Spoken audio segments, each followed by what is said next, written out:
Hey guys, how's it going? Uh, so just want to give you guys, just want to tell you guys what happened to me a couple of days ago with my car and how I got it fixed. So basically, I was at the park. Um, the car drove fine all day, and I parked it, went for a jog for about an hour, came back. Already all set to go back home, and then when I try to start it, it would crank, but it wouldn't start. So it crank up each and every time I would try to turn the car on. It would crank, but it wouldn't start. So basically, um, I thought originally it might have been the battery that was causing it, but I remember I changed the battery up about 6 months ago. Got the battery from Walmart. It was one of these value brand batteries. And you know what? I assumed that it was the battery. I was hoping it was the battery because that was one of the cheaper fixes. But regardless, I was kind of on the fence about it because the crank was very strong. Normally, if it was a weak battery or a bad battery or a dead battery, that would be a kind of like a slow crank, a low crank, a slow crank, or it wouldn't start off. So I was thinking, turn on the headlights, went out, checked up beams, the headlights to see whether they were strong or not, just to give me, um, just to see where the batteries were at. So I went out, checked the headlights. The headlights were very, very strong, and at that point, I was thinking it probably wasn't a battery. So I popped the hood and looked at the battery just to see, because I thought that was the main reason for it. Terminals were a little bit corroded, and I remember last time I really didn't clean the terminals at all. There was a little bit of debris on the inside, whitish stuff, and I pretty much had a can of Coke in the car, poured it on the terminals, had it fizz up, oxidized, and took some napkins to clean it, and popped it back in. They weren't loose, but they weren't super tight as far as the terminal is concerned. I was able to pop them out, pop them in, and I was hoping that would resolve the issue. Went back, tried to start it, it would crank again, it wouldn't start. At that point, I was pretty sure it probably was not the battery, but seeing as how I had a booster pack on me that I bought 6 months ago when I had that issue with the battery, and I haven't used it since. It was about 80% charged. Popped it on. Just want to just get the battery out of the way as far as it being the cause of it. I was hoping it would crank. It was hoping it would turn over. It did the same thing. It cranked. It wouldn't turn over. So at that point, I ruled out the battery being the cause of it. While I had the hood up, I was looking at the negative connection, which is the main ground wire. Looked at that. If you guys don't know what the ground wire is, it pretty much completes the circuit. All right, and the main ground wire is pretty much the negative cable, and that negative cable normally is pretty much connected to the frame of the car.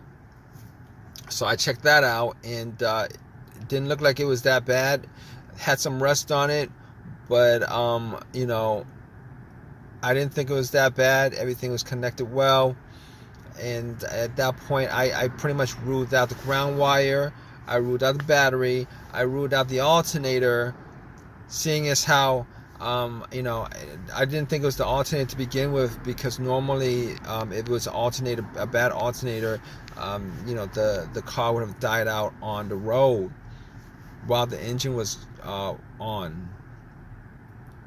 but that wasn't the case. But regardless, when I had the battery pack on, if it was the alternator, the car would start up and then it would die out immediately when I took the power pack off. But that's I'm going way off on that right now. I didn't think it was the alternator. Normally the alternator would not be causing some situation like this unless the battery was very, very low, and then you'd have a slow crank and all that stuff. But rule out the alternator.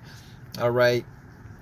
So basically, after that, I'm like, okay, it could be a bunch of other things. It's possible that it could be a bunch of other things. But then I realized there was no check engine light at all on, there's no check engine light at all on the dash. And I haven't had a check engine light in a long while on this car. I haven't had a check engine light in a long, long while on this car. So basically, at that point, I could pretty much rule out a bunch of other stuff that actually had a sensor connected to it, whether it be the mass airflow sensor that could cause it if that was an issue with that, throttle position sensor, camshaft, crankshaft, a whole bunch of stuff that has a sensor connected to it. I could pretty much rule that out. But here's what I did. I have a $20 OBD2 reader that I keep around in the car, and I've had it for a while. Okay, so in this situation, I was thinking, let's analyze this. Let's pretty much deduct what we need to deduct as far as causes of this, deductive reasoning as far as the causes of this. I'm like, there's a chance it might be the car's computer having issues for whatever reason. It's not connecting with the car itself.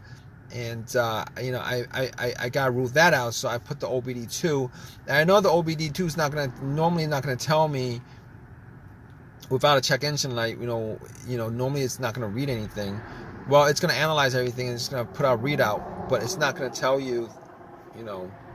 Anyway, I put in the OBD2 and it scanned all the way through, gave me a readout. At that point, when it gave me a readout, I knew that there was no issues with any kind of communication issue with the car's ECU, the car's computer to the car itself, and obviously it came up with there's no codes whatsoever. Everything looked good. So just from doing that, I could rule out the car's computer being the issue. I could rule out any single sensor every single sensor that may that may be causing this. I could anything that had a sensor that could be causing it, that the OBD2 scanner could read. I could rule all those things out. So at that point, I was stuck with a couple of things. One of those things could be either a fuse, a relay, fuel pump filter, maybe the ignition switch, maybe the ignition cylinder. But here's the thing. All right. Okay. So I got to the fuse box. Okay. We're going down the list of things to look for. I go down to I get to the fuse box and checked out all the fuses to make sure there were no blown fuse. I did not have a fuse tester on me, so I tried to smell to see whether there was any kind of smell, any kind of burnt fuse, burnt smell, whatever. There was nothing like that. So I could kind of rule all of that out. Not that I mean, there's possible that there's a blown fuse and I wasn't able to spot it, but normally you would use a fuse tester for that. So basically, we're left with relays, and the fuel pump as major failures that could be causing this issue.